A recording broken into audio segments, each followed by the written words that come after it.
pelas quebradas da direita, juntinho da linha lateral, ajeitou a pelada, Toninho, atrasou um pouquinho mais, vai bater para o tumulto, Zico já perdeu lá pelo comando, correu, bateu Toninho, tentou Zico, fechou, subiu, cabeceou, entrou! Chegamos. Estamos começando, meus amigos, mais um Flamengo Cast, episódio número 51. E já estamos aqui com o nosso time de especialistas em nada para falar de tudo sobre o mundo do Flamengo, o futebol e muito mais. Eu sou Matheus Gonzaga e Maurício Barbieri se desenvolve para Zé Barbieri. Fala galera, Matheus Bruno na área agora para poder falar. Não tem jeito, né? O nosso querido Maurício Barbieri é o nosso Zé Ricardo 2.0. O famoso Zé Ricardo Stipuden. Fala galera do Flamengo Cast, eu sou o Lucas Abdala. Eu não sou a favor do Barbieri, não sou contra o Barbieri, eu quero que ele vá se fuder. Fala galera, Bruno Formiga do Esporte Interativo falando. Um prazer estar aqui com vocês. E o trabalho do Barbieri é bom, só não tem grife. E duvido que outro treinador com mais grife hoje estivesse fazendo o time jogar muito mais do que está jogando. Saudações galera do mal, aqui quem fala é Nick Marques e eu só sou a favor de tirar o Barbieri se for botar o Lisca doido.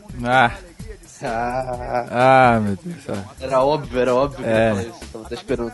Foi tão previsível. Bom, meus amigos, estamos hoje reunidos com essa galera porque precisamos falar sobre Maurício Barbieri, o estagiário master do Flamengo, cara que o Flamengo pegou pra ter a segunda chance, né? E tentar arriscar, Gonzaga. Chutou. Gonzaga. Diga. E-mail! Seu. Uma vez Flamengo, sempre Flamengo. Flamengo sempre eu hei de ser. É o meu maior prazer vê-lo brilhar, seja na terra, seja no mar. Vencer, vencer, vencer. Uma vez Flamengo, Flamengo até morrer.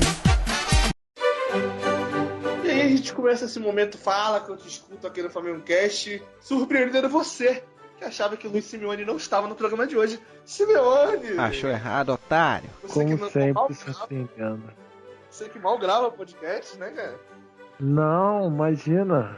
Raramente, na eventualidade, Ah, mas mais estamos uma- aqui novamente. Olha só. Infelizmente, não conseguimos ainda nos livrar de Matheus Gonzaga, não é mesmo, Simeone? Ai, Deus do céu. Nunca serão. Nunca Aí serão. complica. Simeone, eu vou indagar pra você o que você está esperando deste podcast maravilhoso que estamos começando agora, esse podcast com Bruno Formiga, do Esporte Interativo. O que você está achando desse debate maravilhoso sobre Maurício Barbieri? Certamente será melhor que o talento do Barbieri em gerir esse time maravilhoso que a gente tem aí. Olha, Palavras veio duras. no Com momento a certeza calhar, vai hein, ser- esse programa.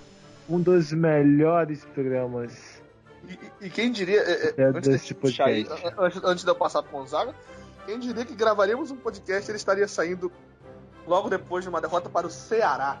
O Flamengo perdeu para o Ceará e nós não tínhamos gravado esse podcast ainda. Então, Olha aí. Pois é. Prevíamos o desastre. não previmos Pois não, é, porque esse né? programa. Não previmos não, porque eu já preparo você que está ouvindo esse podcast para alguns elogios que serão feitos ao trabalho de Barbieri nesse podcast. Não sabíamos de domingo. É. Então isso é importante. Na verdade, como eu não elogiei, né? Então, pra mim, no meu caso. É a fraude, né? Isso daí é fraude pra iludir. Ele Foi fez culpa sua, sacanagem, sabendo foi que esse culpa podcast sua. foi gravado. Não, e foi ele culpa do começou Gonzaga. a atuar Gonzaga mal. foi o único. Gonzaga foi o único que não elogiou, então é porque ele sabia que ia perder domingo. Eu sabia, eu estava preparado pra isso. Eu sou um cara preparado, rapaz. Gonzaga, qual foi minha frase de abertura, Gonzaga? Eu falei que eu só trocaria Barbieri por um treinador desse Brasil. Lisca doido, e olha só. E olha só onde estamos hoje. Enfim, Gonzaga, temos recadinhos? Temos recadinho sim, meu amigo. Ó, se você não sabe, existe um aplicativo chamado Castbox que você pode ouvir nosso programinha maravilhoso, que você pode se inscrever e acompanhar todas as novidades Sério, do nosso Gonzaga? programa. Seríssimo, Simeone. E lá, o nosso velho amigo conhecido aqui de nós todos, o João Luiz Neto, mandou aí mandou, ele, na verdade, um elogio pra minha pessoa, né? Dizendo melhor narrador, melhor programa. E logicamente eu iria ler aqui para nosso. Melhor narrador, melhor programa. Exatamente. É você como melhor narrador. Exatamente, narrador. lógico. Não é o Luiz Você Penido, não. Você foi a grande atração do nosso podcast 50, realmente, Gonzaga. Foi, lógico. Certamente.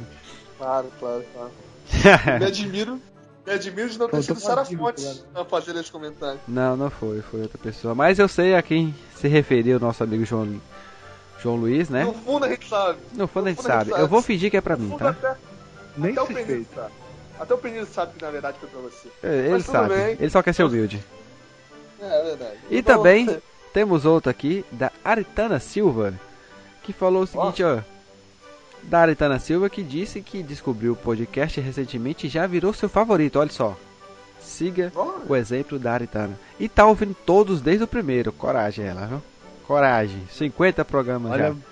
Parabéns todos pelo trabalho e continue sempre assim. Saudações rubro-negras. 50 programas com Gonzaga. Imagina se ela Parabéns, tiver... Aritana. Imagina... Não, 50 não. 50 não, 51, né? Não, porque o Gonzaga não gravou o nosso podcast número 20, inclusive recomendo, por não ter o Gonzaga. É verdade. 20 do podcast não tem Gonzaga, episódio sobre a torcida Faminhoca. Mas tem a mais sobre o Copa do Mundo também que a gente gravou. Tem. Esse programa aí você tá nele, de Gonzaga. Eu quero saber se a nossa nobre ouvinte, né? Se ela vai, ao momento que estiver escutando desde o nosso primeiro podcast, quando ela esbarrar no podcast sobre LOL, será que ela vai escutar? Olha. Ih, rapaz, eita. Será que ela vai desistir? Essa é a prova de amor, hein? Isso se chama prova de amor. Se você estiver nos escutando agora, escutando essa minha doce voz, me responda, você escutou o nosso podcast sobre LOL? Se você resistiu após isso, você é um guerreiro. Você realmente tem um grande amor no nosso programa. Não me chame de guerreiro, eu não sou dopado, pelo amor de Deus. Epa. É o cheiro forte. Vamos lá. Toma. Mais algum recadinho? Lembrando a galera também, claro, né? Mais algum recadinho, Gonzaga? Só pra... Não, tem aqui os antigos aqui ainda, do Felipe Monteiro também, falando que o podcast é muito bom. E é isso aí. E outro do João Luiz também, que falou que é o melhor podcast do Brasil sobre o Flamengo. Opa! É nóis. Chupatoso. Chupa, Thiago. Humilde.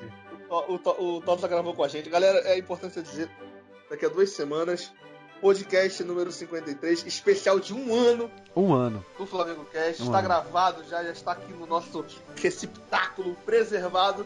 Nosso podcast de 1 ano. Daqui a 2 semanas. É isso aí. Classificação do Tosa, tá? Então essa brincadeira aqui vai te mandar uma brincadeira. Está no nosso podcast. E Vegeta. Grande Vegeta. Vegeta estará. Grande Vegeta.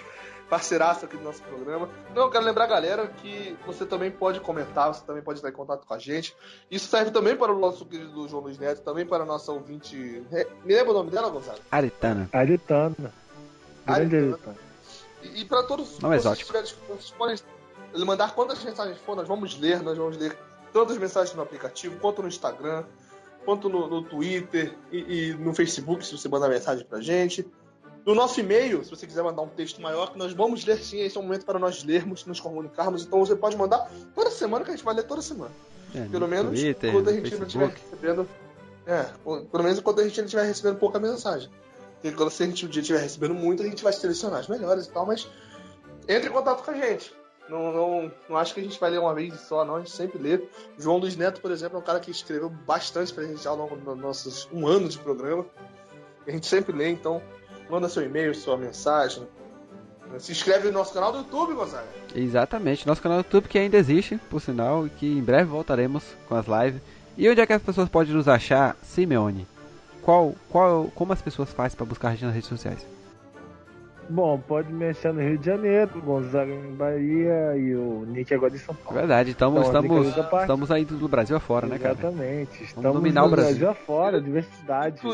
Inclusive eu estou com um projeto que pode ser muito legal pra vocês. Eu vou acabar essa gravação desse mês, eu vou contar isso pro Gonzaga, nem o Gonzaga sabe desse projeto. Segredo. Mas enfim. Você pode achar a gente nas mais diversas redes sociais, conhecidos na internet, nos sites aí aleatórios, como o Instagram, @FlamengoCast, no Twitter, @FlamengoCast, e no Facebook também, facebook.com/FlamengoCast. E Simeone, já emenda nosso e-mail aí, cara. Já emenda no tudo aí, cara. E também o nosso e-mail tem o nosso principal fonte, nosso principal bate-papo via vocês, ouvintes, e a gente aqui, os podcasters. Fala que eu te escuto, @flamengocast.com.br. Lembrando também que se você mandar mensagem pra gente no Instagram, às vezes nas outras redes sociais, nós respondemos você. A gente lê aqui, mas também responde no Instagram, lá no nosso direct. E lembrar que você também pode fazer parte da nossa torcida organizada. Basta entrar no nosso grupo do Facebook, Torcida Flaminhoca, Flamengo Cast, nosso grupo lá, onde a gente posta tudo que a gente faz. Não tudo que a gente faz, eu não posto meu almoço lá, mas tudo que a gente faz do podcast, todos os nossos cronogramas, etc., todos os nossos programas e lives, etc., vídeos, a gente posta lá. E você também não pode jamais, nunca se esquecer de avaliar o nosso podcast no seu agregador e se inscrever no nosso feed. Exatamente. Porque o nosso programa sai primeiro no feed e depois no site. Privilégio dos feediários. E olha aqui, também só lembrando que a gente tem que mandar aqui nosso alô pro nosso amigo Thiago Rosas, que participamos do podcast da última semana lá, sobre a desgraça que aconteceu contra o Flamengo no Maracanazo, né, que aconteceu. Eu tentei fazer uma análise ponderada, o Gonzaga foi mais científico. Mas você falar pouco é difícil. Não, né? Mas eu falei verdade. Eu falei verdade com verdade. Verdade com verdade. Verdade verdadeira. Verdades verdadeiras, né? Verdades baseadas em verdades. Eu falei totalmente o que a matemática mostra. Somente a verdade, não marca a verdade.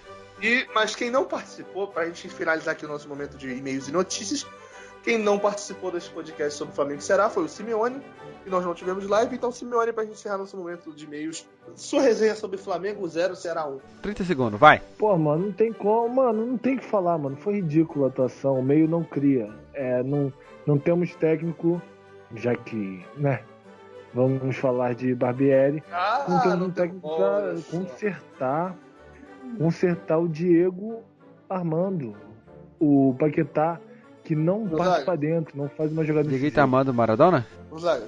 Oi. Barbieri do Vasco! Ha! Rodinei, sua vez. Tô tomando cu. Rodinei do Vasco!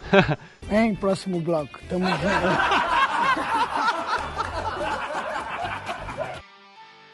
Bom, galera, vamos começar esse debate. A gente dividiu o debate em duas partes, o pessoal de casa. Não que vá ter dois programas, não, vai ser só um só, mas nós dividimos o programa em dois. Falar do Barbieri pré-Copa do Mundo e pós-Copa do Mundo. Analisar o trabalho dele dessas duas vertentes, nesses dois momentos. E pra gente falar um pouco do Barbieri, eu acho que a gente precisa um pouco começar falando do antes do Barbieri, né, como chegou até lá, né. Então, pra gente poder analisar o Barbieri e falar do Barbieri, a gente tem dois nomes que inevitavelmente vêm na discussão, que é Carpegiani, que é o trabalho anterior, a gente tem que comparar com o Carpegiani, falar de como era o trabalho do Carpegiani, isso é inegável, e Zé Ricardo, porque o Zé Ricardo assumiu em situações parecidas, quando chegou foi da forma parecida, foi evoluindo no cargo de forma parecida, então as comparações com o Zé Ricardo também são inevitáveis. Então a gente tem que falar de Carpegiani, tem que falar de Zé Ricardo. Eu vou começar passando por Bruno Formiga, o que ele acha das comparações e tudo mais. Bem, dar continuidade ao trabalho do Carpegiani, acho que qualquer coisa que viesse seria uma evolução. Trabalho que apresentou muito pouco, que teve pouco tempo, mas que de fato não apresentou nem desempenho e nem tantos resultados. Então, acho que nesse ponto, herdar algo que era ruim acaba sendo bom, porque qualquer coisa que fosse feita era lucro, né? Em relação às comparações com o Zé Ricardo, acho que são comparações muito naturais, porque são caras novos, são caras que não eram plano A, que meio que caíram de paraquedas no cargo, né? E que demoraram a ter o rótulo de treinador. Foram ficando, e a coisa foi funcionando. E aí, de tanto funcionar, ficou inviável não confirmá-los como treinador, né? Ou não dar o respaldo para que eles fossem vistos de fato como os treinadores. Então, eu acho que as comparações elas são naturais e não só dentro do Flamengo. Hoje se comparam trabalhos de treinadores jovens de outros clubes com Zé Ricardo, com Barbieri, e aí a gente já viu comparações do Carille, que fazem as comparações com o Jair, que agora faz comparação com o Loss, que faz comparação com o Odair, enfim. Você vai pegando o mesmo perfil, que é de uma nova geração, e vai comparando, não necessariamente os modelos de jogo, não necessariamente as formas de ver futebol, mas a trajetória, né? Eu concordo com o Formiga a respeito das condições nas quais o Barbieri ele foi alçado ao cargo, né? Aliás, desde quando o Carpegiani foi contratado, eu fui contra. Eu não enxergava no Carpa um treinador que pudesse de fato colocar o Flamengo no patamar que a gente acreditava, e eu acho que ainda acredita que o clube pode chegar. Isso aí ficou provado ao longo do campeonato carioca. Tudo bem que ele conseguiu implementar o sistema de 4-1-4-1 que a gente utiliza até hoje, tudo mais, com a movimentação dos meias, mas mesmo assim, né, jogando às vezes mal contra os pequenos times do Rio de Janeiro, e aí na hora do vamos ver acabou tendo os resultados negativos que levaram ele a cair. Então o Barbieri, na hora que ele assume num cenário ali de semi-terra arrasada no início da temporada, né, e aí ele consegue colocar o time minimamente para jogar, os jogadores minimamente compraram a ideia do Barbieri, e as coisas foram se desenvolvendo de uma forma interessante, a ponto dele conseguir uma classificação mesmo a trancos e barrancos na Libertadores, uma liderança do Campeonato Brasileiro e também uma classificação de forma segura na Copa do Brasil. Tudo isso antes da parada da Copa. Mas a entrada do Barbieri, ele chega muito igual o Zé Ricardo, a semelhança é muito no sentido de não há uma opção boa no mercado, o clube opta por colocar um treinador mais jovem, o grupo que está ali, o elenco, aceita esse treinador, começa a se produzir resultados, e a partir daí o Barbieri assume uma posição de protagonismo. Lembrando também que eu gosto sempre de pontuar a dependência que hoje nós temos dos treinadores no sentido dos debates, né? Ou seja, o treinador hoje é alçado na posição de Messias, onde ele é o culpado do sucesso ou do fracasso, né? Nunca há um meio termo. Ou se o time ele está numa situação ruim, a culpa é do treinador. Se está numa condição boa, a culpa também é do treinador. Ou seja, o mérito do fracasso é sempre quem está à beira do campo, que é uma situação que também merece um debate também mais aprofundado sobre, de fato, esse papel do treinador ser tão incisivo nesse contexto do futebol. Então o Barbieri, ele entra, consegue os resultados, conseguindo os resultados, a torcida fica mais tranquila, né? Começa a gostar daquilo, começa a acreditar que daquilo ali vai sair bons frutos, e aí que já é o nosso próximo assunto, entra a pausa para a Copa do Mundo, e tudo isso que ele construiu antes do Mundial já começa a seguir um caminho aí que Deus sabe o que vai acontecer até o final do ano. Não, com certeza.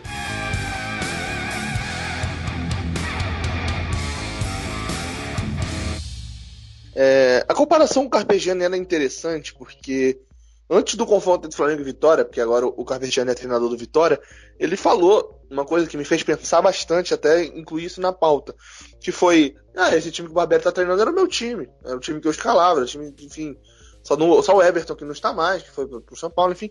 Ele falou isso rapidamente antes do jogo, e eu parei pra pensar, cara, o que demitiu o Carpegiani a princípio foi o resultado ruim contra o River Plate. É horrível aquele empate dentro do Maracanã, que ele entregou no último minuto, e principalmente a derrota para o Botafogo, né? A derrota do Botafogo no Campeonato Estadual, que eliminou a equipe.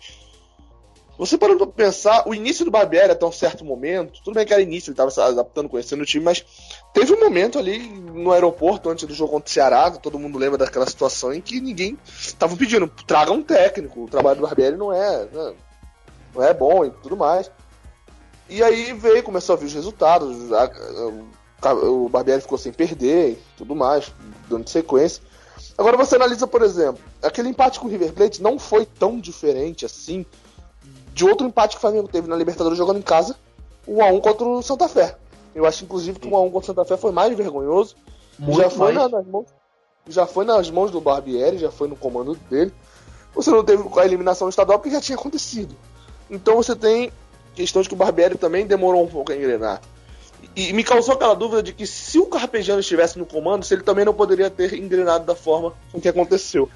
Não digo que eu não senti o Carpegiani com tesão para a função de treinador. A gente tem que lembrar que o Carpegiani não foi contratado porque ele não veio para isso, né, cara? Sim, concordo plenamente. Mas você via, na época que o Carpegiani foi demitido, um treinador com 82% de aproveitamento demitido, entendeu? Exatamente. Por causa de derrotas pontuais, por causa de derrota na Libertadores, contra o empate na Libertadores contra o River, e a derrota contra o Botafogo.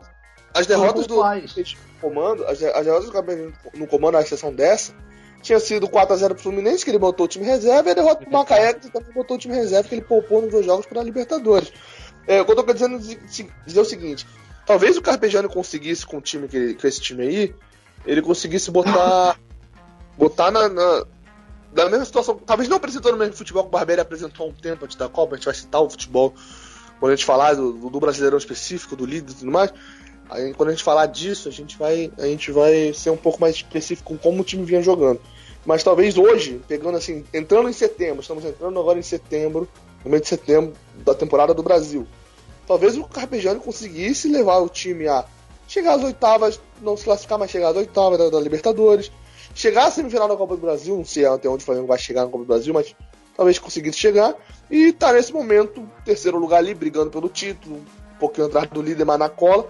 Talvez o Carpegiani, repito, talvez não jogando o mesmo futebol, não apresentando o mesmo futebol, mas em questão de resultado, talvez ele conseguisse alcançar os mesmos objetivos até esse ponto da temporada, entendeu? É daí que vem a comparação ao Carpegiani, entendeu? É daí que eu penso, vamos comparar realmente. O Carpegiani não estava, em questão de resultado, o Abdala falou, 80 e tantos % de aproveitamento, cara. Eu acho que já havia uma crítica ao Carpegiani pelo fato dele não fazer grandes trabalhos há muito tempo. Ele não estava com tesão suficiente para ser treinador, e aí juntou a impaciência da torcida com a falta de convicção da diretoria, que tentou tirar um coelho da cartola ali, trazendo o Carpegiani, por conta de toda a situação do Rueda, que também foi uma situação muito complicada. Mas o fato do Carpegiani também não estar tão afim de ficar na beira do gramado, essa equação gerou a demissão do Carpegiani e, consequentemente, a efetivação do Barbieri. Foi uma bola de neve de improvisação, né, cara? Era uma improvisação atrás da outra. Improvisou um técnico na saída de uma saída iminente que já estava sendo possível, né? A possibilidade da saída do Rueda não era uma coisa, não foi uma surpresa para todo mundo. Saiu. Já tava na cara que algo estava de errado ali. E aí entrou o Carpegiani. E aí depois, mais uma vez, um outro tapa-buraco, se vendo na necessidade de colocar alguém ali no lugar e não tendo nenhuma opção decente no mercado. O Barbieri entra, ninguém conhecia praticamente assim, né? A massa não conhecia ele, poucos conheciam o histórico de futebol dele, por onde passou e tudo mais. E aí o técnico novo, né? Inexperiente no futebol profissional da Série A, tenta chegar com a missão de recuperar o futebol de um time que acabou aí, mesmo com bons jogadores, não conseguindo demonstrar em campo, assim, pelo menos resultados que a torcida espera, ou seja, classificação. Mas o Barbieri, ele concorda com o que vocês falaram aí. Ele chegou com a mesma dificuldade, até porque o Carpegiani teve o quê? Um mês de trabalho? E se você for analisar botar lado a lado, o primeiro mês de trabalho do Barbieri também foi bem conturbado. Não foi nada tranquilo, não, a gente sabe disso. Até o Nico já citou o caso lá do Ceará. O negócio foi que a questão do Carpegiani foi que ele fez parte de uma barca de demissões, né, que zarpou do Flamengo, e ele estava no pacote. Injustamente, talvez até porque, pelo motivo de não ter sido chamado para o Flamengo para ser treinador. Ele foi chamado para outra função e entrou como treinador de improvisação. Então a culpa aí, eu acho que dessa história toda é a diretoria. O Flamengo tem essa mania de não contratar treinador, não. O Flamengo, ele gosta de pegar alguém na base efetiva. Pega alguém na base efetiva. E, cara, o Flamengo não contrata treinador. Mas também tem aquele negócio do azar do Flamengo. Quando o Flamengo resolveu contratar um treinador, aconteceu o que aconteceu com o Rueda. Largou a gente. Foi embora. Lembrar e é isso aí. O planejamento do Flamengo para a temporada era a permanência do Rueda. O Flamengo tinha montado o planejamento em cima do Rueda e aí, consequência, estamos até agora, entrando em setembro, tendo que arcar com isso, tendo nas costas esse erro de planejamento, esse problema de que o planejamento não aconteceu, o Rueda não ficou, né? Cara, e eu via uma trajetória bem legal do Rueda no Flamengo, caso ele ficasse. Tinha muita coisa para acontecer. Ele, no pouco tempo que ele ficou no Flamengo, ele criou algumas coisas no Flamengo que estão até hoje. Por exemplo, o Cuejá. O Cuejá apareceu com o Rueda. O Paquetá, titular. Pegar o Paquetá e botar lá para jogar. Aconteceu com o Rueda também. O Rueda, em pouco tempo, fez, me atrevo a dizer, mais coisa até do que talvez o Barbieri tenha feito, entendeu? Em relação a armar um time, criar um time. Tudo bem, o Barbieri ele tem a característica dele, que é valorizar a posse de bola, rodar o jogo, a movimentação daquele trio nosso, Paquetá, Diego e os pontas, e Everton Ribeiro. Paquetá, Diego e Everton Ribeiro, essa movimentação interessante, tem uma característica, mas em relação à montagem do time, grande fruto, não é nem o time que o Carpegiani estava treinando, como o Carpegiani falou, esse é o time que eu estou treinando, porque o Carpegiani estava treinando o time do Rueda, entendeu? O Carpegiani também está falando demais. Porque grande parte desse time montado é a mão do Rueda, isso aí, rapaz. A única coisa que o Carpegiani fez foi implantar o 4-1-4-1, que na ocasião o Flamengo jogava ainda com o volante. O Arão era titular no time. O Arão era titular no time do Rueda. E sim, quando o Paquetá começou a crescer, ele jogava de falso 9. Quando finalmente o Flamengo estipulou jogar com o Viseu entrou, virou titular, até arrebentou no jogo da Sul-Americana, ele sacou o Everton Ribeiro do time, né? Ficou com Paquetá, Diego e Everton na ocasião.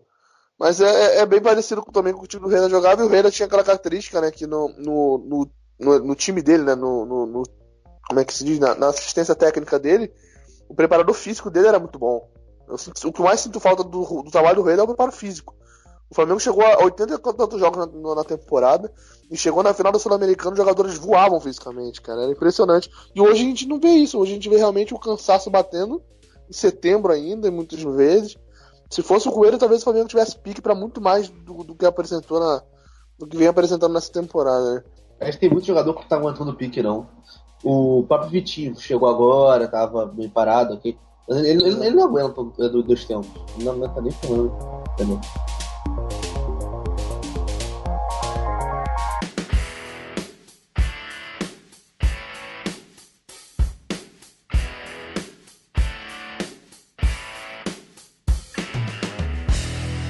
Começa então o Campeonato Brasileiro. O Flamengo começa então uma sequência avassaladora aí no Brasileirão.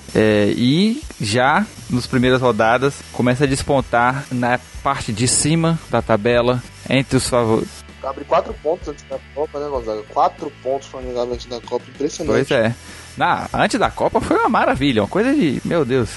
Apesar de que, né, até então... Tava tudo dando certo. Por incrivelmente, tudo dando certo. O Vinícius Júnior ainda tava jogando, né? E tava bem, mesmo depois da saída do Everton Cardoso. Chegou, pegou a titularidade, botou no braço e começou a levar o time também. O Diego começou a recuperar o futebol. O Everton Ribeiro começou a virar o monstro que tá sendo hoje. E aí você tem também o Cuejá jogando muito, o Paquetá também estava jogando muito. Paquetá sendo o principal jogador do futebol brasileiro na temporada. Gravamos um podcast sobre... Precisamos falar sobre o Lucas Paquetá, inclusive, a gente falando isso. E na Libertadores o Flamengo jogando mal contra a River Plate, jogando mal contra a Santa Fé. Mesmo assim, querendo ou não, bem ou mal, né, não perdeu nenhum jogo na fase de grupos antes da Copa, né? A liderança do Flamengo no Brasileiro, ou o início... que é muito bom, eu não diria avassalador do Flamengo no campeonato, durante um bom tempo foi apontado por causa da tabela.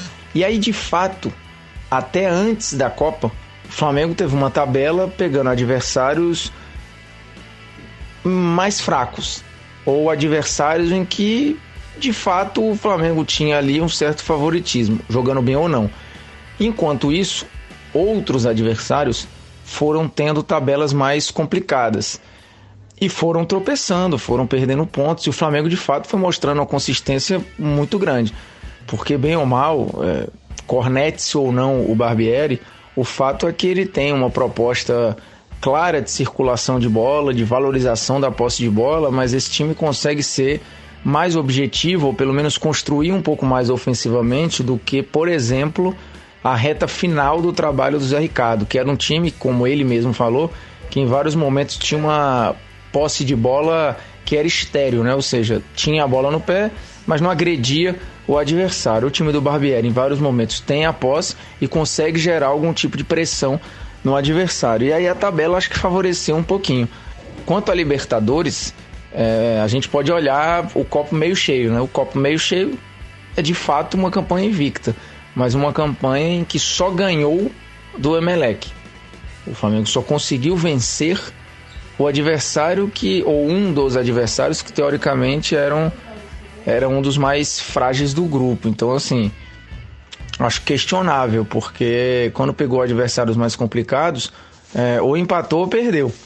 E no final das contas acabou se despedindo, vencendo fora o Cruzeiro, mas foi insuficiente para classificar, né? Então, acho que foi uma campanha melhor que a do ano passado por motivos óbvios, por ter passado de fase, num grupo mais fácil, diga-se de passagem, porque o do ano passado era um grupo mais enjoado.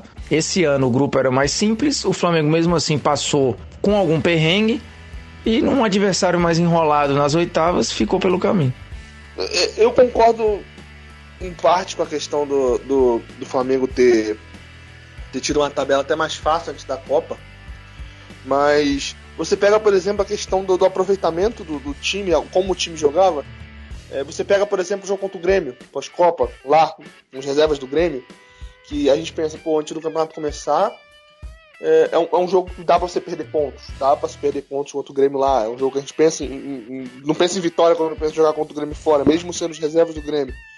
Mas aí você pega, antes da Copa, o Flamengo pega o Palmeiras na arena do Palmeiras e sai com um grande empate, jogando bem, com oportunidade até de vencer o jogo. Você tem aquela questão daqueles lances onde tivemos várias expulsões, que se o juiz deixa o jogo correr até o final dos acréscimos, o Flamengo poderia criar uma chance para bater pro gol, sem nem que o Palmeiras tivesse goleiro no gol, né? Que o Jair tinha sido expulso, era jogador de linha. O Flamengo talvez tivesse até vencido o jogo. E outros lances antes do jogo, antes desses momentos, lance duvidoso que o Dudu fez falta no Diego Alves, que podia ter sido expulso, e lances mesmo que o Flamengo criou, o Flamengo foi superior ao Palmeiras naquele jogo, poderia ter até vencido. Aí você pega pós-Copa um lance em que o Flamengo não joga nada contra os reservas do Grêmio, sabe? Então houve essa queda pós-Copa, a gente vai falar mais do pós-Copa, mas inegavelmente o Flamengo apresentava um futebol antes da Copa diferente desse. Não foi só a tabela que favoreceu, o Flamengo caiu. E tinha aquilo também, né, cara? Se você tá pegando um time, assim, tecnicamente fraco, sua obrigação é ganhar. E foi o que o Flamengo tava fazendo, aproveitando as oportunidades. O Flamengo venceu o Ceará fora de casa por 3-0, né? Que amenizou a crise que tinha sido instaurada no time naquele momento, com o aeroporto, todo aquele caso. O São Paulo não venceu o Ceará lá, né? No oposto, o Flamengo venceu o Paraná aqui, não sei como é que vai ser com o Paraná lá, mas o São Paulo também deu essa mesma tropeçada. Contra os times pequenos, o Flamengo tem feito os pontos. O Flamengo não somou 3 pontos contra o Vitória lá no Barradão por aquele lance do Everton Ribeiro, aquela expulsão. Triste. Era isso que eu ia falar, tava esperando alguém falar sobre isso. Que a gente sempre fala que o Flamengo terminou a pré-copa, né, com 4 pontos de diferença. 4 pontos que eram pra ser 6, entendeu? 4 pontos que eram pra ser 6 na frente, no mínimo. Porque eu lembro que também teve no segundo jogo também, Flamengo e... Qual foi o segundo jogo do Flamengo Brasileirão? E aí saiu vitorioso, contra a América, não me lembro. Mas também teve erro, entendeu? Era pra ter sido placar maior. O Flamengo, na primeira rodada... O Flamengo perdeu pra Chapecoense lá, poderia ter ganho, teve um lance de pênalti que o juiz deu que não foi pênalti. Claramente. Só isso que eu queria pontuar, pode continuar, Nick. Eu queria pontuar que o Flamengo foi bem garfado na primeira... no pré-copa, na minha visão. Sim. Teve aquele lance bem duvidoso do Dourado contra o Vasco, né? Que ele comemorou pra caramba o gol e deu impedimento. E eu não acho que tava. Não lembro se tava por muito pouco, era um lance bem difícil.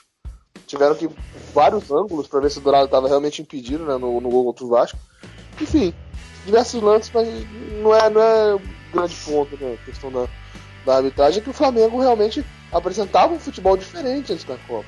Eu tendo a ver a questão do Flamengo do apresentar um futebol diferente, mas também olhando para o lado também da forma como os outros times estavam atuando, né? Porque quando se fala que a queda da Copa ela foi um diferencial, não foi só pela uma questão de uma queda técnica, foi que todos os times tiveram o mesmo tempo para treinar. E ali, na hora que você começa o Campeonato Brasileiro, tá todo mundo muito impactado pela temporada até então que cada time tá fazendo. O São Paulo começou uma temporada muito mal, começou a temporada assim, as perspectivas antes do Brasileirão começar eram do São Paulo às vezes brigar para não cair nessa temporada mais uma vez, assim como também outras equipes que não começaram tão bem. Vale lembrar que o Sport chegou a figurar entre os primeiros colocados do Campeonato Brasileiro. O América Mineiro chegou a ficar 4, 5 rodadas no G4, no G6, perdão. Então, assim, os times também estavam tentando se acertar ali. O Flamengo conseguiu um encaixe, pegou equipes de fato não tão fortes, conseguiu fazer os pontos e os adversários começaram a acabar perdendo pontos entre eles, ou então em partidas com equipes menores e tudo mais, e o time do Flamengo foi desgarrando.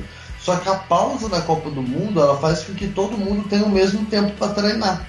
A partir do momento que todo mundo tem o mesmo tempo para treinar, subentende que o nível de futebol a partir da Copa do Mundo, após a Copa do Mundo, seria maior. E de fato é o que a gente está vendo. O São Paulo encaixou um estilo de jogo, o Cruzeiro está com o estilo de jogo dele bem encaixado, o Inter está com o estilo de jogo bem encaixado, ou seja, as principais equipes estão com um estilo de jogo bem encaixados, o que vai fazer com que o Flamengo tenha que jogar mais para poder vencer. E é aí que entra a grande eficiência do Barbieri. O time ele estagnou. Durante a pausa da Copa do Mundo, as coisas não evoluíram. E a gente já teve um grande exemplo disso logo na primeira partida contra o São Paulo, que já foi aquele banho de água fria, né, de água gelada, nas pretensões de todo mundo, quando o Flamengo perde em casa por 1-0, que era o grande jogo para já abrir 7 pontos de diferença para o São Paulo e já confirmar que, cara, esse Brasileirão aqui vai ser nosso. Mas isso não aconteceu, ou seja, essa parada da Copa também trouxe esse ônus pro Flamengo. Não é que o Flamengo estava jogando fino da bola antes, é que as outras equipes não estavam jogando bem e o Barbieri achou um encaixe. Na hora que essa diferença diminuiu, os resultados começaram a ficar pior, que é o que a gente vê hoje. O pós-Copa acho que apresenta para o Flamengo uma outra realidade, né? Porque aí logo de impacto você pega um time que está no seu calcanhar, o São Paulo. E aí o que acontece? Você perde em casa. E esse jogo é muito decisivo para, neste momento, o Flamengo não ser líder do campeonato. Além de outros resultados ou de outros tropeços que vieram depois. E aí você pode considerar, por exemplo, não ganhar do time reserva do Grêmio um tropeço. Só que é um tropeço, se você olhar lá atrás na tabela e calcular um jogo fora contra o Grêmio, é um jogo de fato para você perder ponto. O contexto em ser o time reserva é que fez com que o torcedor do Flamengo projetasse uma vitória, que era plausível. Só que se a gente olhar o aproveitamento do time reserva do Grêmio hoje, é um aproveitamento melhor do que vários outros times do campeonato, titulares, em alguns momentos pau a pau até com os próprios Grêmio, né? Isso sem contar o início do Campeonato Gaúcho, que o time jogou com um time que nem era o reserva, era o time do aspirantes, ou seja, era o time da transição. Então é uma outra equipe. E aí o Flamengo pega uma tabela mais complicada e acaba tendo um encontro com uma realidade. Em alguns momentos, não matar os jogos ia ser decisivo, que de fato nem todas as defesas iam ser furadas e que a sua própria defesa ia mostrar algumas fragilidades, apesar da ótima fase que vive o Diego Alves. Então acho que o pós-Copa do Mundo é um campeonato muito mais real do que antes da Copa do Mundo. E aí você vai olhar, por exemplo, um São Paulo com uma tabela tão ruim ou pior que a do Flamengo, O São Paulo basicamente no pós-Copa, ou logo no início do pós-Copa, não tropeçou. Numa tabela que era dificílima. E aí tá a diferença para hoje o São Paulo ser líder e o Flamengo não.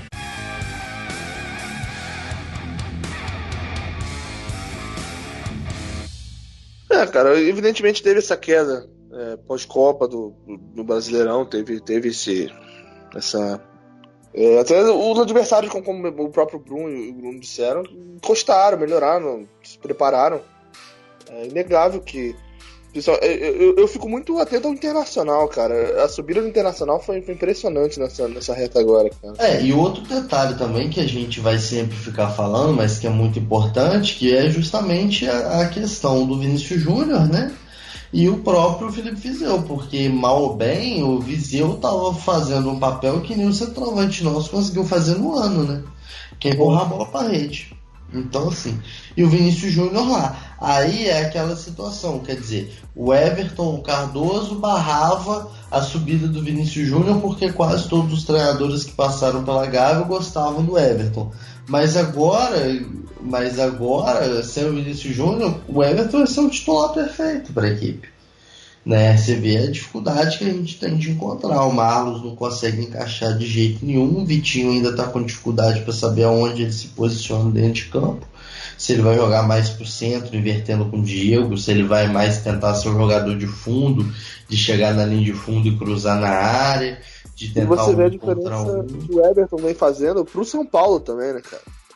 Mas é questão do encaixe, né? O Aguirre pegou de um jeito lá que o Everton é o cara do contra-ataque. Então, na hora do contra-ataque, bota a bola no Everton, ele vai correr e vai conseguir botar alguém em condição. Já que esse papel, por exemplo, o Diego Souza não consegue fazer, o Nenê não consegue fazer, né? Pela questão mais física também deles. O Everton tem um físico privilegiado pela velocidade que ele consegue imprimir com a bola. Mas a queda do Flamengo ela vem junto com a ascensão dos outros times. O Barbieri simplesmente parou durante o período de treinamento e aí a gente começa a ter uma série de resultados ruins. Mas eu quero acrescentar também uma defesa ao Barbieri, que eu acho que é um fator que a gente também tem que pensar. A gente já discutiu isso em outros Flamengo Cast, mas é sempre legal, interessante a gente pontuar. O aproveitamento do Barbieri pós-Copa não é um aproveitamento ruim, não. A gente estava falando do Carpegiani, mais de 80% quando ele foi demitido e tudo mais, mas o aproveitamento do Barbieri pós-Copa não é ruim, não. A questão é que a gente vive um período em que um título é tão importante para nós, torcedores, há uma pressão tão grande por título que qualquer revés toma um significado muito ruim. Então isso a gente também tem que pensar. Quando eu falo que o Barbieri é o Zé Ricardo 2.0, é no sentido de que o Barbieri ele começa a repetir erros que o Zé Ricardo repetia, que é muito a teimosia com alguns jogadores que não entregam dentro de campo e ele não tira. O Hever, ele não tira. Ele não pensa em uma solução para lateral direita, por exemplo, que o Rodinei não está conseguindo. Beleza, nosso reserva é o Pará, mas vamos pensar em alguma outra forma. A gente não tem. A insistência dele com o Marlos também, que já provou que não funciona. Aquela insistência que agora parou com o Matheus Sávio, com o próprio Jean Lucas. Ou seja, ele começou a insistir numa série de jogadores que foi o grande erro do Zé Ricardo. O Zé Ricardo ele perde a mão ali e começa a ter atrito com a torcida justamente na proteção de jogadores que já não estavam entregando.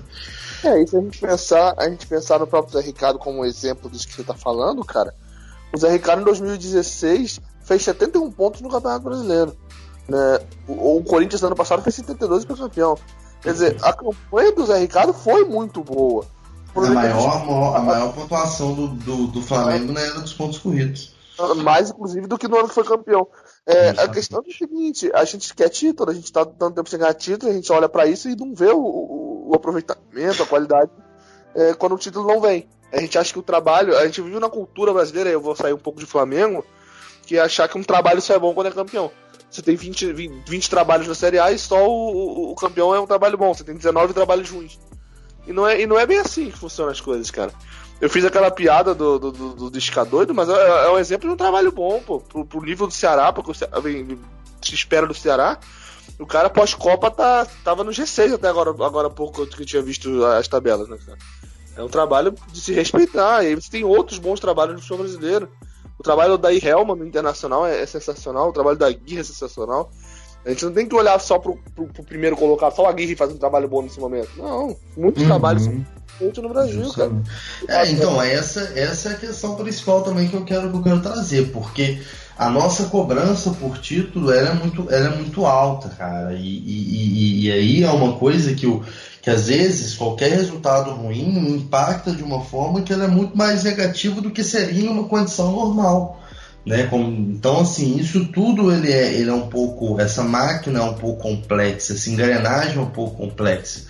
Então, por exemplo, uma coisa eu acho que assim, há um questionamento que tem que ser feito sobre a Libertadores. A forma como o time jogou contra o Cruzeiro no Maracanã, ali não tem perdão. O jeito que o Flamengo jogou contra o Cruzeiro não tem perdão. Mas, por exemplo, o Flamengo hoje ser terceiro no Campeonato Brasileiro, estando assim perto, né, do São Paulo, né, pelo menos quando a gente está gravando o Flamengo é terceiro colocado, quer dizer, a gente está falando de uma situação em que o Flamengo está brigando as cabeças, ou seja, quando o São Paulo tropeçar, e vai tropeçar, e uma vitória do Flamengo, o Flamengo pode assumir a liderança, o mesmo caso no Internacional, ou seja, o Flamengo está nas cabeças. Então, assim, é normal. É óbvio, um resultado ou outro é ruim, como um empate, por exemplo, com o América é ruim, mas em compensação o São Paulo penou para ganhar do Ceará. O São Paulo empatou com o Paraná, né, que são duas equipes que você imaginaria que seriam vitórias assim, extremamente tranquilas, em que o São Paulo não precisaria nem suar a camisa. Então o Flamengo está no bolo. O Flamengo está no bolo disso. Já tem um tempo que o São Paulo tem mostrado dificuldade contra os times mais abaixo da tabela, né, cara? Na parte de baixo. E outra. Essa questão do mês de agosto também, ela é mais complexa porque, na verdade, nós sabíamos que seria um mês complicado. Antes da Copa a gente já sabia disso. Então, já que o Gonzaga falou de agosto, vamos puxar aqui o raciocínio pro mês de agosto, né? O nosso penúltimo bloco aí. Eu quero lembrar rapidão como é que estava a situação do Flamengo antes de agosto entrar. O Flamengo entrou em agosto líder do Campeonato Brasileiro, né? Até o mês de agosto o Flamengo era líder do Campeonato Brasileiro. O Flamengo estava nas oitavas da Copa do Brasil, tinha saído do sorteio para enfrentar o Cruzeiro, e o Flamengo enfrentaria o Grêmio na Copa do Brasil, né? Então essa era a situação. O Flamengo liderava o campeonato com 1 ponto de vantagem, 2 pontos de vantagem. O Flamengo liderava o campeonato com 2 pontos de vantagem até aquele momento. Acho que o tão falado mês de agosto, ele é um resumo do estado emocional do torcedor do Flamengo, né? De que tudo pode ser muito espetacular ou pode ser um lixo completo. O jogo na Arena é um jogo em que o Flamengo repete vários erros na temporada, assim, de martelar e não conseguir furar o bloqueio, de pressionar e muitas vezes não conseguir criar muitas chances de gol. Mas enfim, de fato é uma grande atuação porque empurra para o campo defensivo. O time que mais propõe jogo no futebol brasileiro, um time com enormes talentos e jogando em casa. E faz o Grêmio parecer um time extremamente recuado no segundo tempo. Então o segundo tempo do Flamengo é um segundo tempo de gala, um segundo tempo para você olhar e de fato respeitar. O primeiro tempo, normal, inclusive sai perdendo. Mas o segundo tempo não, acho que o segundo tempo é o segundo tempo que esse sim empolgou o torcedor. Só que uma semana depois vem o jogo contra o Cruzeiro. E aí você pega um time que sabe jogar lá atrás, sabe jogar compactado e recuado e que machuca demais o adversário na transição rápida. O Mano Menezes fez uma estratégia absolutamente perfeita e uma estratégia inclusive que no jogo da volta no Mineirão também funcionou, apesar do Flamengo ter vencido. O Cruzeiro teve várias chances para matar o jogo, empatando e até virando o marcador. Então o mês de agosto expôs um Flamengo que em vários momentos circula a bola e não consegue achar o seu atacante. Tem um problema hoje seríssimo no camisa 9, porque o Uribe claramente não funcionou e ainda está desconfortável. O Dourado tem todos os problemas de não dar dinâmica e o Lincoln ainda é um garoto. Tanto que o Barbieri já tentou o Vitinho de falso 9, já tentou jogar sem atacante, mas o time claramente tem um problema aí para resolver e um problema sério nas laterais, né? De construção de jogo pelos lados. Por mais que o René faça uma temporada até ok, o lado direito é um drama que o Flamengo tem e tudo isso ficou exposto contra adversários complicados no mês de agosto, e ainda a pressão de recuperar a liderança do campeonato, de ver a liderança escapar pelos dedos e ter que correr atrás, e de saber que dificilmente ia reverter o placar no Mineirão. O que ficou de bom no mês foi a ótima atuação, o segundo tempo na Arena contra o Grêmio, porque o jogo no Maracanã é um jogo diferente, né? É um jogo em que o Grêmio até consegue jogar um pouco e o Flamengo acha um gol muito cedo, já tendo a vantagem, então acaba segurando defensivamente, sendo um time muito disciplinado lá atrás, para nem correr tantos riscos contra um Grêmio muito perigoso. Então acho que a temporada do Flamengo ficou pincelada em 30 dias, né? Como esse time tem dificuldade contra alguns adversários, e como de fato não tem substituto para algumas peças. Por exemplo, o Paquetá tem uma dinâmica que ninguém tem.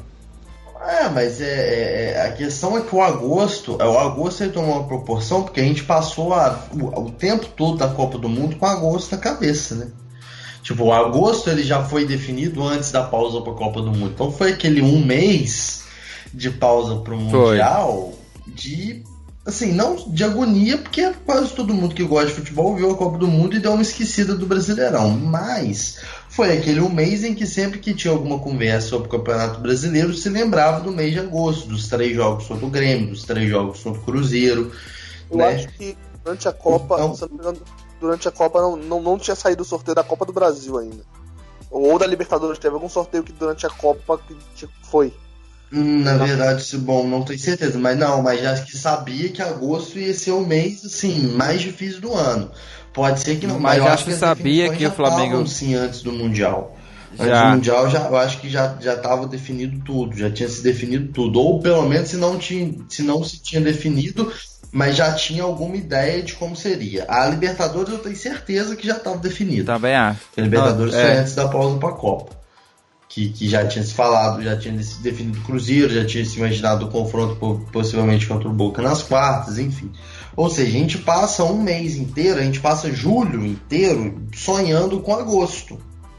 Ou seja, isso gera uma carga de expectativa em nós, enquanto torcedores, muito grande, porque você fica naquela assim, mano, o que vai acontecer em agosto? Eu não acho o saldo de agosto negativo pro Flamengo, não. Eu não acho, sinceramente. Eu acho que o Flamengo, o problema do mês de agosto foi justamente aquela derrota pro Cruzeiro. A derrota pro Cruzeiro de 2-0 no Maracanã, ela entra numa situação que ela gera uma desilusão. Você olha e fala assim, mano, esse time aí não presta, esse time aí não vai chegar a lugar nenhum. Então, ele entra nesse ponto. Eu discordo do Formiga, eu discordo do Brum. No meu direito de ter minha opinião, né? Eu acho até que, tipo assim, o duelo contra o Cruzeiro, ele é aquele, cara, inegavelmente é um mata-mata de Libertadores de 2 grandes clubes de futebol brasileiro. Assim como o Cruzeiro fez o que fez contra o Flamengo poderia ter feito no Mineirão, caso fosse o primeiro jogo, enfim. Aquele famoso duelo de 180 minutos onde tudo pode acontecer, sabe? E se cair na Libertadores é um prejuízo de não estar mais na Libertadores, mas até certo ponto, se você fizer uma forcinha, compreensível, vamos botar entre grandes aspas. O que eu acho que é o ponto negativo de agosto, na minha concepção, é perder para as reservas do Grêmio, mesmo sendo um jogo que você, no início do campeonato, acha que vai perder. Você tomar uma lavada de 3-0 para o Atlético Paranaense, patética, como foi aquela. De certa forma, um empate com o América, que foi tá engasgado também um pouco. São dos tropeços do Campeonato Brasileiro, cara. Acho que esses tropeços, não por ser o brasileiro, não especificamente a competição, mas pela forma que aconteceram, cara. Os tropeços do Flamengo no Brasileirão nesse mês, se você olhar todos eles, foram de certa forma difíceis de engolir, cara. Uma derrota ridícula pro Grêmio, contra os reservas do Grêmio, onde todo mundo já, antes da bola rolar, né, eu não tô falando antes do campeonato, mas antes do jogo, quando soube-se que o Grêmio ia com reservas, todo mundo dizia, era 3 pontos pro Flamengo, e o Flamengo manteria a liderança naquele jogo se vencesse. Aí você tem uma derrota ridícula do Atlético Paranaense, que fez os torcedores acordarem 11 da manhã pra ver aquela desgraça, podia ter ficado dormindo. Você tem jogo contra o América, cara, que tava se desenhando pro Flamengo conseguir um bom resultado, e ele entrega um empate. Então, cara, esses resultados me frustram mais do que a eliminação pro Cruzeiro, porque é uma eliminação que a gente sabia que podia acontecer, cara.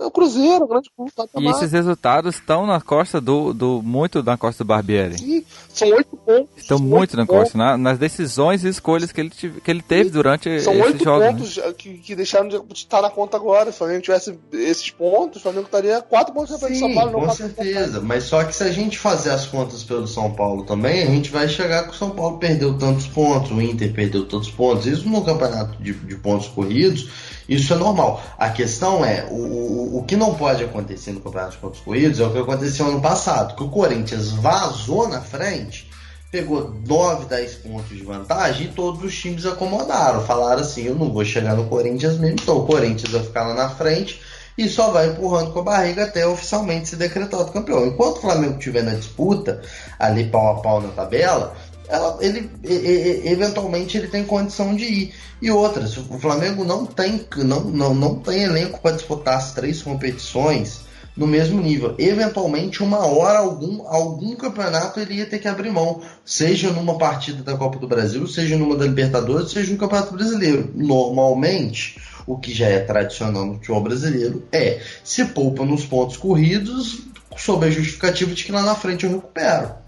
Foi isso que o Flamengo fez. Ele não tinha. O Flamengo, por mais que se vanglorie o elenco do Flamengo, se a gente pegar o banco de reservas, a quantidade de jogador que é inútil, ou seja, que entra em campo e não faz nada, Geovânio, Jean Lucas, o Ilharão, o próprio Dourado, enfim, a gente tem uma série de reservas, o Pará, uma série de reservas que, assim, sinceramente, não vai funcionar. Então, por que eu falo do jogo contra o Cruzeiro? Porque o jogo contra o Cruzeiro, ele é muito simbólico. Ele é muito simbólico no sentido de um time que você não reconhecia como sendo o time do Flamengo. Não dá para reconhecer aquele time que jogou contra o Cruzeiro como um time verdadeiramente do Flamengo, um time em que você se espera muito e tem um retorno pouco, seja em qualidade técnica, em qualidade de jogo, em tudo, e que é um time que você sai de um jogaço contra o Grêmio, principalmente no segundo tempo, e com uma expectativa alta, e depois você tem, né, aquela brocha contra o Cruzeiro. Ou seja, você mostra, é a definição de como que o time é uma grande montanha russa. Ele vai fazer uma grande partida e vai fazer uma partida horrorosa. Vai fazer uma partida média. E isso muito após Copa, né, cara? E vai ficar você tem uma oscilação muito grande entre um jogo e outro. E aí você não consegue olhar para esse time e falar, cara, esse time vai me dar um título esse ano. Não dá. Hoje não tem ninguém, nenhum torcedor, nenhum especialista no futebol, ninguém que consegue olhar para esse time do Flamengo e falar, cara, esse time vai levar um caneco nesse ano. Não dá, porque ele pode chegar no primeiro jogo contra o Corinthians no Maracanã, fazer uma partidaça e ganhar de 2-0. Chegar na arena e fazer uma partida horrorosa e tomar de 4. Prova disso são os jogos do Brasileiro, que apesar de ter o time reserva, ou misto, seja lá como você preferir chamar, eu acho que a postura foi a coisa que mais chamou atenção, porque a gente pode lembrar que o time do Grêmio, mesmo sendo o time do Grêmio, perdeu para o Vasco. Pouco rodadas antes. E aí você pega o time do Grêmio, mesmo depois do Flamengo jogar o que jogou contra o Grêmio na casa do Grêmio, no jogo seguinte perder ridiculamente, ou contra o Atlético Paranaense também, que foi ridículo. E contra o Cruzeiro, como o Bruno falou, que eu concordo em parte também com ele, que foi assim, o ponto-chave dessa. Na verdade, para mim ainda foi um pouco antes. Eu acho que o jogo, a derrota para o São Paulo no Maracanã, apesar de todas as coisas, como foi aí, já começou, né? O tropeço começou a partir daí. E aí só mostrou essa oscilação. Exatamente. E essa oscilação começa então daí, cara. Mas e outra, eu entendo o que o Bruno falou, eu até concordo com o que ele disse, o problema é que não encaixa, no seguinte sentido. Pô, realmente, você tem a questão de que no Brasileiro você vai poupar para ganhar lá na frente, mas esse argumento ele cai por terra a partir do momento que você entra com os titulares contra os reservas do Grêmio. E você perde. Porque não foi ponto. Você entrou com os titulares. Então, mas é por isso que eu te falo, é a coisa da montanha russa. a gente vai ter uma partida fenomenal e vai ter uma partida horrorosa, e vai ficar nessa. Então, assim, eu não consigo, cara, sinceramente, hoje, depois desses jogos, eu não consigo ver o Flamengo e ter a certeza de que o Flamengo vai trazer algum caneco para casa, porque é uma irregularidade tão grande que não dá. A própria vitória contra o Cruzeiro, o Flamengo ganhou do Cruzeiro de 1-0, mas assim, com o Diego Alves sendo o principal jogador do Flamengo. Ou seja, ele fez defesa ali, a gente teve o Barcos perdendo um gol a lá David no primeiro tempo. Eu pensei que você tá falando da vitória do Cruzeiro no Maracanã, no Campeonato Brasileiro. E o Diego Alves também fez uma defesaça. Não, eu tô falando que o Cruzeiro tava com o time reserva, o Flamengo suou pra ganhar. Tô falando dessa vitória contra da Libertadores. Quer dizer, o Flamengo também ganhou, mas assim, Deus sabe como ganhou também. Né? Será que o Flamengo... Aquele jogo também foi sofrido, né, cara? Foi com o time reserva do Cruzeiro. Com o time reserva, o Cruzeiro estava com o time reserva. Ou seja, o Flamengo é inconstante. E essa inconstância faz com que não tenha como a gente sonhar com alguma coisa. Então acho que o mês de agosto ele é esse banho de água fria nesse sentido. Porque ele mostra que aquele time pré-Copa não existe, foi apenas uma fase, e que o time pós-Copa é esse aí, que vai fazer uma grande partida, vai fazer uma partida ruim, vai fazer uma partida mediana, vai fazer uma partida mais ou menos, vai fazer uma partida 80%, vai fazer uma partida 30%. E nisso aí você vai perder alguns pontos importantes no Brasileirão, você vai às vezes correr risco de jogar um mata-mata no lixo, e é o que está acontecendo, né? Pelo menos é o que mostrou até agora. E ainda tem agora em setembro, né, a questão da própria convocação do Paquetá e do Cueja, que vai prejudicar ainda mais a equipe. E eu concordo com você também quando você falou que a relação ao elenco, que todo mundo coloca como o melhor do Brasil, um dos melhores, eu também não acho não, cara. A partir do momento que você olha pro banco e não vê nenhuma solução para colocar dentro de campo, que é o que acontece muitas vezes durante os jogos, quando o Barbieri se vê precisando fazer uma mudança e coloca simplesmente assim, jogadores repetidos, todo mundo já sabe o que vai acontecer, que ele vai tirar o Dourado se for titular, o Uribe vai botar o Dourado, ou o Lincoln, e é isso aí, ou vai tirar o Vitinho e botar o Marlos Moreno para tentar a mesma coisa sempre, entendeu? Você não tem uma solução, aquela mudança de chave tática ou técnica durante o jogo para mudar, você fala assim, nossa, a alteração que o técnico fez mudou drasticamente o jogo e botou o time para funcionar. Não, você não vê isso.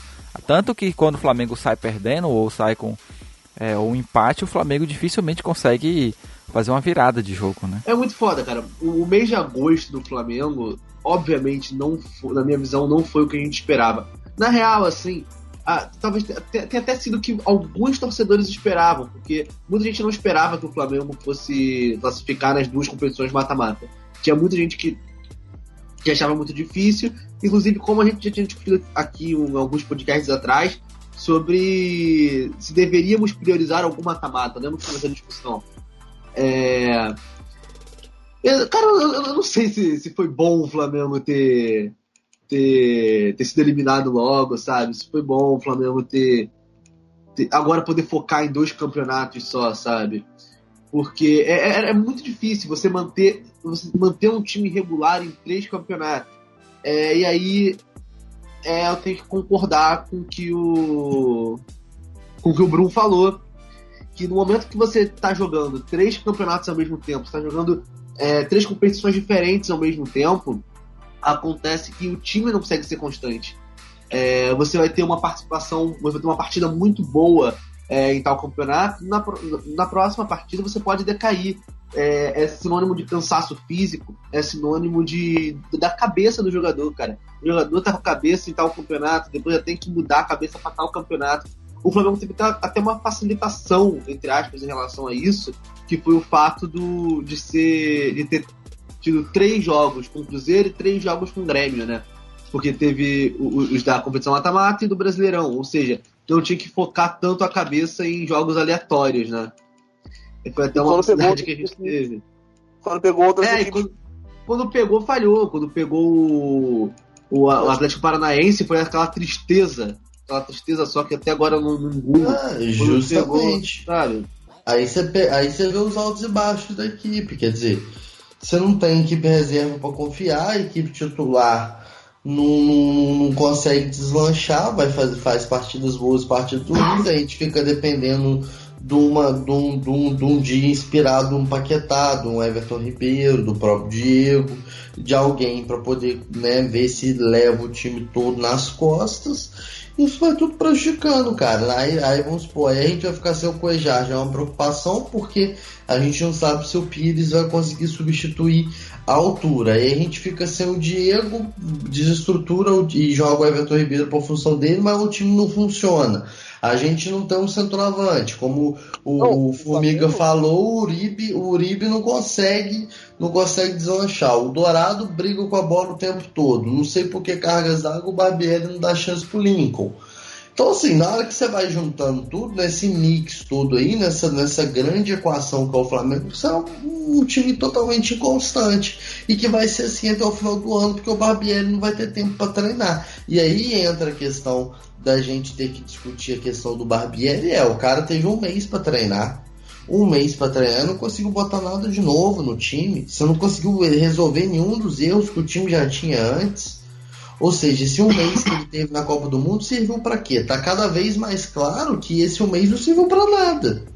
Esse um mês que ele teve durante a pausa para a Copa do Mundo serviu para nada, enquanto para outras equipes foi fundamental. Você viu o Inter aí com a Anahelma, o São Paulo com a Aguirre. Você vê como que o mês funcionou bem. Exatamente. Quando você vê os nossos rivais diretos, né? Na luta pelo título do Campeonato Brasileiro e também de alguns mata-mata. Agora, para o Flamengo, não. Do mesmo jeito que o Flamengo jogava antes, está jogando agora. E com a diferença que os outros times estão melhores e o Flamengo está totalmente constante. Exatamente, cara. E por isso mesmo minha preocupação em relação ao Barbieri, porque por não ter certeza de como vai ser o futuro trabalho dele, entendeu? Se isso vai ser... Por isso que eu brinquei com o novo Barbieri, ou o novo Zé Ricardo, porque exatamente, se você no momento que você mais precisou de ter alguém no comando que soubesse tomar decisões corretas, ou onde poupar e tudo mais, o Barbieri se mostrou fraco, entendeu? Inexperiente, talvez, e por aí vai. Enquanto outros treinadores, outros times, outros elencos se fortaleceram mesmo durante esse período pós-Copa. Foi quando o Flamengo decaiu. Então aí fica aquela dúvida, né? Qual era o real Flamengo do Barbieri? O Flamengo pré-Copa ou pós-Copa? Ou então, misto dos dois. Aí você percebe a inconstância nesse time do Barbieri. Você percebe principalmente o meio-campo, que é o principal setor de jogo do Flamengo hoje. Desde que o Barbieri assumiu, tem sido o meio-campo. A fragilidade desse time. Porque você tira o Cuejá do time, o time quebra. Você tira o Paquetá num jogo, o time quebra. Aí você tira o Diego num jogo, o time quebra. É fragilidade. Você tira uma peça. menos o Dourado lá na frente, que aí tanto faz. Aí não... Sim, mas o Dourado não é jogador de meio campo. Eu tô falando, você tira um meio campo do time, o time todo quebra. Qualquer jogador do meio campo hoje que sai, você quebra o meio campo. E quando os quatro estão juntos, eles não conseguem criar nada de novo coletivamente para poder fazer o time jogar. O Flamengo decide jogos com eles em jogadas individuais. É sempre um jogador fazendo jogada. É isso aí. O Flamengo hoje é dependente individualmente dos jogadores. A gente encerrar aqui o assunto sobre o mês de agosto, né, para encerrar o podcast. Você perceber, a exceção desse confronto com o Cruzeiro, que realmente o vitorioso foi o visitante nos dois jogos, no Mineirão Flamengo e no Maracanã Cruzeiro, o Flamengo tropeçou em todos os jogos como visitante e ganhou todos os jogos em casa. O Flamengo venceu o Cruzeiro pelo Campeonato Brasileiro, o Flamengo venceu o Vitória e venceu o Grêmio pela Copa do Brasil. Nos jogos fora de casa, o Flamengo tropeçou contra o Grêmio na Copa do Brasil, tudo bem que foi um empate com sabor de vitória, mas não foi uma vitória. O Flamengo perdeu o Atlético Paranaense, o Flamengo empatou com o América Mineiro. E eu tô esquecendo algum jogo? Deixa eu ver se eu tô esquecendo algum jogo de agosto. Atlético Paranaense. Não, Atlético Paranaense, América Mineiro, Grêmio. É isso aí, Cruzeiro só. Cruzeiro foi em casa. Pois é. Ele ganhou todos os jogos em casa, exceção dos jogos da Libertadores, e não ganhou os jogos fora. Foi isso que aconteceu. Sendo. E defensivamente também, o time que era um time muito forte caiu demais. Você olhou principalmente o Hever. Pois é, e é esse questionamento, né, cara? Como o Flamengo como esse time do Barbieri vai se portar, porque aí você, minha vontade, é tipo assim, minha dúvida é, ano que vem, né? Que é provavelmente até onde essa dúvida vai parar. Ano que vem, o Barbieri vai estar preparado para os desafios que serão maiores ano que do que vem esse o Barbieri ano? não vai ser técnico do Flamengo. Basicamente a gente já imagina isso. Vem Eu listador. acredito que ano que vem vem listador, isso aí. Não, mas ano que vem a gente pode se preparar pra ter um técnicozinho, eu acho que um técnico mesmo, sabe? Alguém que realmente vai saber. Renato Gaúcho? Os Ouviu o pescadores nome aí? Não sei, fizeram né? Não duvido. Se vier o Renato, eu não duvido que ele venha, entendeu? Os pescadores levam O Renato O trabalho. Renato é um cara que ele tem um ego do tamanho sei lá, do cu dele, entendeu? É o que ele mais quer é pegar um Flamengo com 20 caralhadas de ano sem ganhar uma competição internacional direito e botar o Flamengo pra ganhar, entendeu? Botar o Flamengo pra ganhar essa parada. E isso, Então é esse cara isso que eu é quero. inflar Pô. o ego dele de uma forma gigantesca. O Renato é um cara movido a ego, entendeu? Não duvido que ele venha. Apenas por isso que eu não duvido que ele venha. Entendeu? Fala. E claro, depende muito. Se o ego dele trouxer um título pro Flamengo, pode mandar. Depende Como foi muito que a gente taxou o dos Barbieri? resultados. Depende Como foi que muito nós dos taxamos o Barbieri? resultados da eleição desse ano, né? Do Flamengo. Foi que a gente taxou É, o Barbieri tem isso também. na comparação com o Zé Ricardo. O novo. Como é que é? Barbieri é o novo da Ricardo. Né? Não, a gente taxou ele Dedinho como Zé cara Ricardo. que ainda Zé falta Ricardo 2.0. quatro medo pra fazer uma pessoa aqui, que não tem aquela coragem pra tirar um jogador e botar outro. Os treinadores mais ousados, se vocês estão perdendo, vamos meter 5 atacantes aqui, é Lisca doido, cara. É. Não. Tô falando, se Lisca doido desse o trabalho, a qualidade do trabalho que ele ia fazer no Ceará, foi não ganhava a Libertadores. Só isso que eu tenho a dizer. Então, vamos virar. Não.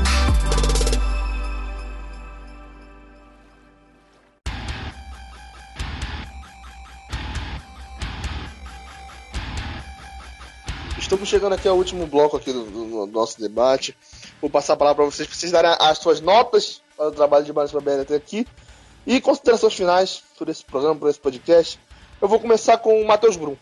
Bom, galera, sempre um prazer estar participando de mais um programa e tudo mais. Sempre, né, atento aí aos convites. Sempre que tiver, obviamente, estarei retornando para falar um pouquinho do Flamengo. Minha nota para Maurício Barbieri até agora, vou botar uma nota 6, justamente por entender que ele teve um processo positivo, que foi tudo que a gente discutiu, o pré-Copa do Mundo, mas eu não coloco uma nota maior justamente por ainda não conseguir compreender o que vai ser esse pós-Copa do Mundo. Deixando a minha preocupação sempre por conta de toda a questão de tempo, de treinamento, desgaste dos nossos principais jogadores, né? Porque a gente, infelizmente, temos um elenco grande, né? A gente tem um elenco grande, mas não tem jogadores que consigam, de fato, suprir as necessidades dos nossos titulares.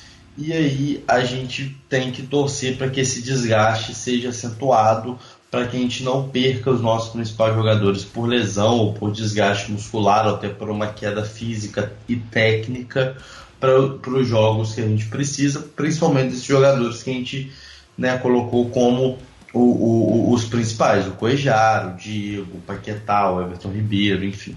Né, tem que rezar, por exemplo, o Paquetá não ir para a seleção e voltar machucado, que é uma realidade que a gente já viveu, né, em alguns momentos. Então, assim, tudo isso é necessário para a gente poder ter um pouco mais de confiança. Mas eu acho que daqui até o final do ano, a não ser que aconteça uma mudança súbita, vai ser sempre assim. A gente vai viver nesse clima de inconstância. Né? E aí eu acho que pelo menos no Campeonato Brasileiro o time que for menos inconstante, ou seja, mais constante, vai levar. E aí o Flamengo, para ter que levar, ele vai precisar ou fazer uma grande sequência de vitórias e já dar uma embalada, ficar 6, 7, 8, 9 pontos na frente e só ir administrando, ou então vai ser um campeonato meio igual 2009, né, com os times ali brigando, chega no final, dá aquele bololô na tabela e quem conseguir o final de campeonato melhor consegue ir. E pela Copa do Brasil, um confronto completamente aberto com o Corinthians, que é um time muito parecido com o Flamengo também, né, que também vive altos e baixos, um treinador, entre aspas, contestado também pela torcida, também um achado da diretoria, que é o caso do Osmar Loss. né, uma cultura, né, da diretoria do Corinthians de privilegiar a comissão técnica que já está ali dentro, os profissionais que já estão ali dentro, e depois uma eventualidade final com 2 mestres do mata-mata, que é o Mano e o Filipão, e aí é uma outra situação, é um outro capítulo, mas eu quero ver mais do Barbieri e, né, como foi falado no programa, ver quem que vai ganhar essas eleições aí, pra gente saber se o Barbieri continua no próximo ano ou não. Acho que dá pro Barbieri continuar, mas para ele continuar ele vai ter que mostrar mais. Ele não pode continuar mostrando isso que ele está mostrando agora. O Flamengo precisa ser mais porque tem dinheiro, tem time e tem estrutura para ser mais. Bruno Formiga. Então é isso. Queria agradecer aí o convite, a participação, agradecer a audiência. E deixar claro que o trabalho do Barbieri é bom, com toda a pressão que é ser técnico do Flamengo, um cara novo, que o grande público, né, não conhecia e foi aos poucos entendendo que ali tem um modelo, que ali tem uma forma de dispensar futebol, que o Barbieri, com erros e acertos, tomou decisões corajosas em vários momentos, sacando jogadores importantes, barrando jogadores importantes, apostando em jogadores mais novos, bancando algumas trocas e algumas mudanças na equipe.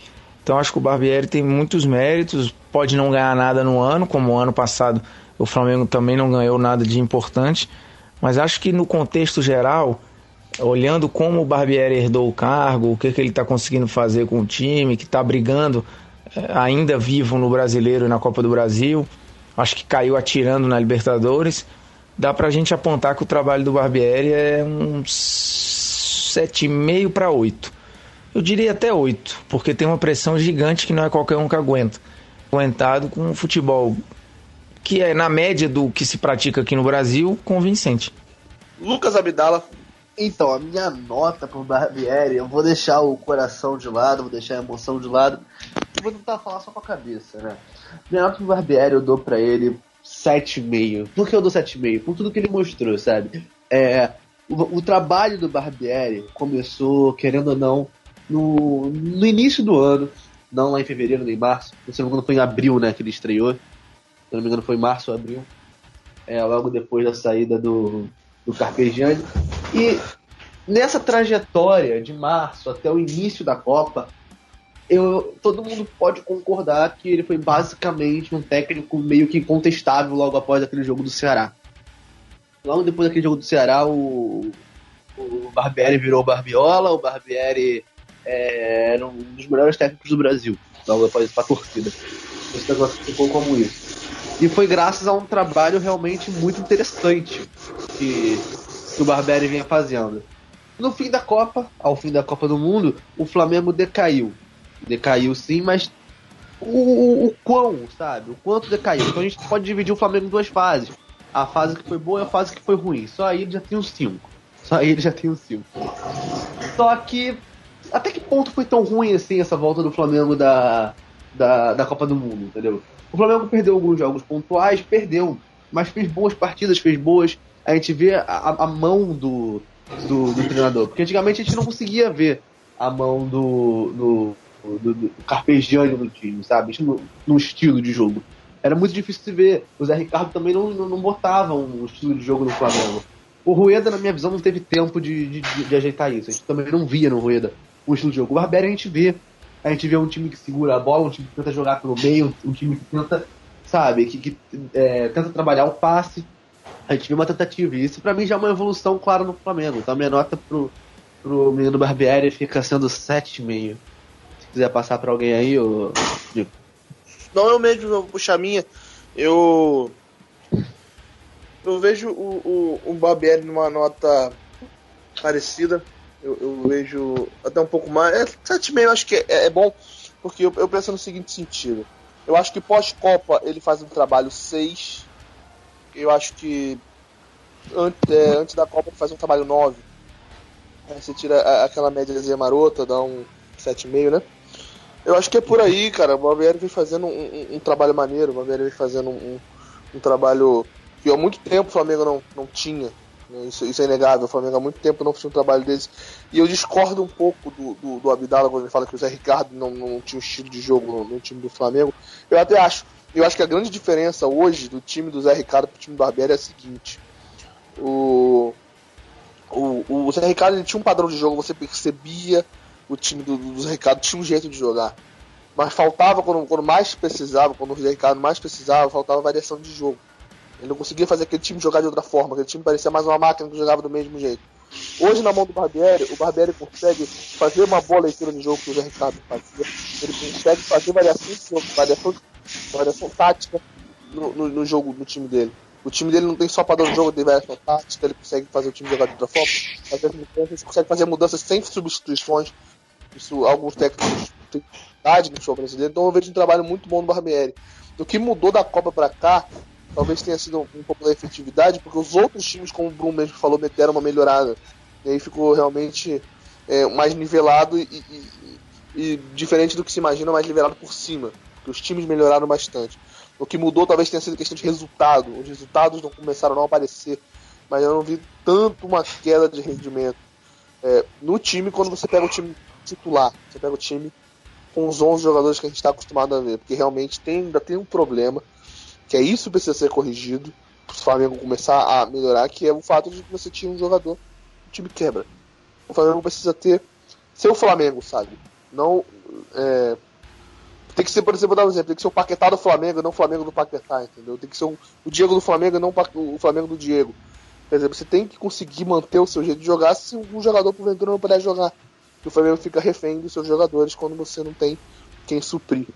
Acho que é o que falta pro Flamengo decolar nas mãos de um treinador que se mostra promissor e mostra sua qualidade. Mostra que vem para não só fazer um time melhor, mas para revolucionar de certa forma o Flamengo precisa. O futebol brasileiro precisa dessa renovação. Então eu acho que fica mais ou menos por aí. Matheus Gonzaga. Bom, acho que minha nota marota, eu vou dar para o Barbieri, vai ser 7. Porque não é tão perfeita, porque eu acho que ele tem muita mão dele nesse mês de agosto, aí, nesses tropeços que tivemos no mês de agosto.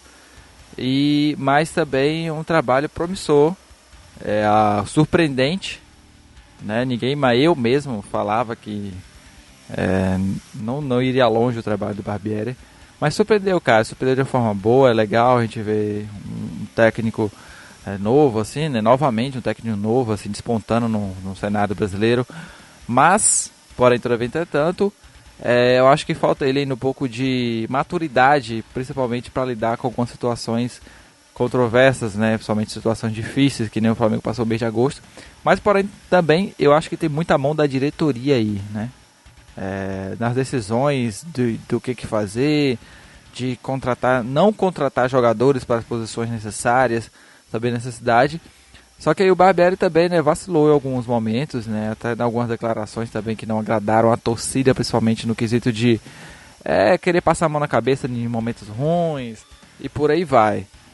Porém, realmente, eu acho que daqui ao final do ano vai ser o momento decisivo para saber se ele tem essa força para continuar ano que vem. Que aí só Deus sabe com a eleição o que vai acontecer. Se vier um título, já é um peso na bagagem.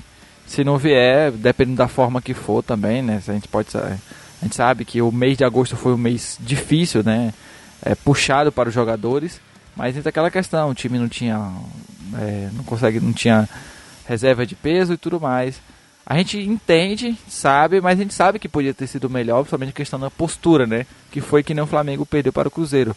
Apesar de ganhou do Cruzeiro o segundo jogo, porém foi eliminado pelo vacilo do primeiro jogo. Mas a postura em campo, de tentar, de se entregar, era coisa que a gente quer ver sempre, não só em determinado momento, um jogo específico para tentar recuperar um jogo ruim ou outro, mas sim que seja algo constante. É isso que a gente quer que esse time, apesar do louco calendário que a gente discutiu na semana passada, né, mas que seja assim, né, que tente pelo menos. Desculpa te interromper aqui, mas eu tava pensando, a gente sempre encerra o programa com uma piada, né? Eu tava olhando aqui o WhatsApp, cara, e eu pedi pro pessoal aqui pro nosso programa mandar áudios para que nós possamos usar de passagem de bloco no nosso especial de um ano, né? Inclusive o Abdala já mandou dele, ficou muito bom.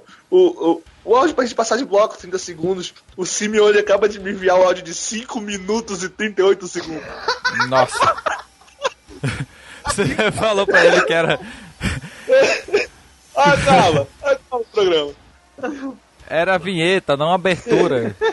Não a abertura do Game of Thrones, era só a vinheta. Nicolas, você vai ouvir tudo ou não vai? Porque eu já estaria excluindo já.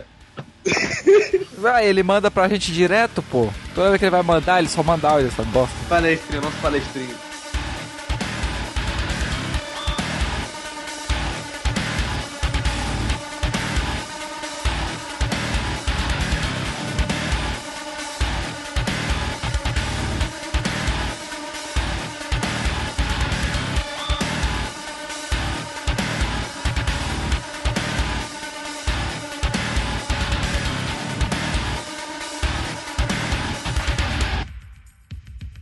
Este FlamengoCast teve sua captação, edição e sonorização efetuadas por Rádio Vitamídia.